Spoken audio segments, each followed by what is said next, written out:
duubabkii noo yimid wixii aanu isla meel dhigno waxaa loo baahan yahay wixii lagu heshiiyey in fagaaro laga sheego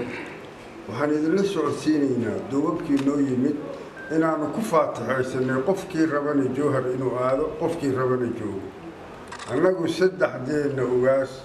waxaanu go'aan ku gaarnay inaan jowhar marnaba tegin ninkii aadaya jowhar waa fasax waa aadi karaa annagu hal qof ma dhehayna joog laakiin in la yidhaahdo duubabkii kale waa soo wadnaa waxaan u arkaa nasiib darro balse ha ahaatee waa nin iyo garashadiis ugaasadii ugu horreysay ayaan la qabaa runtii aad bay nasiib xumo u tahay in shacabka reer hiiraan in fikirkoodii la hor istaago oo dadka fikirkiisa inuu xor u yahay ayaa wanaagsan runtii aadaan ugu xunnahay inay duubabka qaar inay fikirkeena anaga ay ka turjumaan aadaan ugu xunnahay ciddii jowhar aadaysana kama xogno laakiin annaga diyaar uma nihin inaan jowhar aadno mana aqbalayno raallina kama nihin runtii aad baan ugu xunnahay dowladda in macnaha shacabka rabitaankooda inay ka hortimaado aadaan ugu xunnahay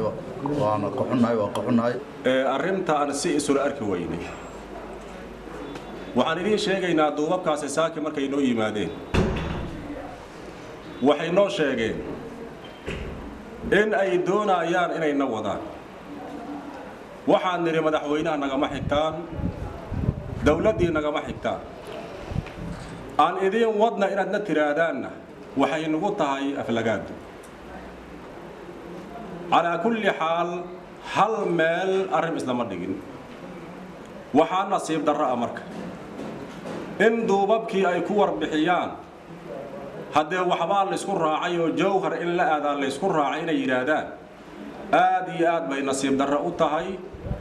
jowhar waa magaalo soomaaliyeed waa magaalo shabeellaha dhexa ka tirsan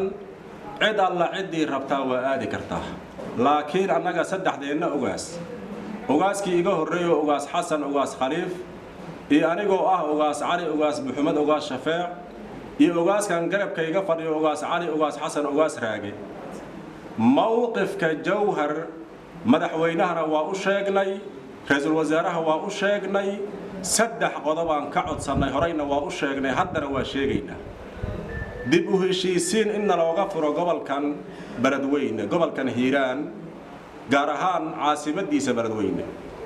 wax jawaaba dawladda kamaanan helin waxaa kaloon ka codsannay hiiraan 8 gobol ayuu ka tirsan yahay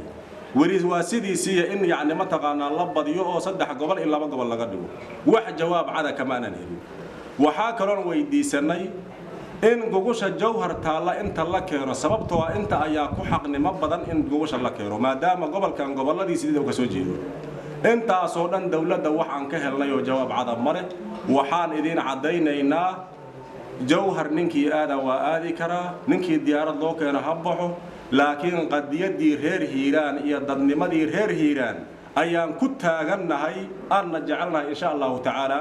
waxaadna ogaanaysiin shirkaas jaraadnama qusa ilaahay idankiisa annagu saas ogaada insha allah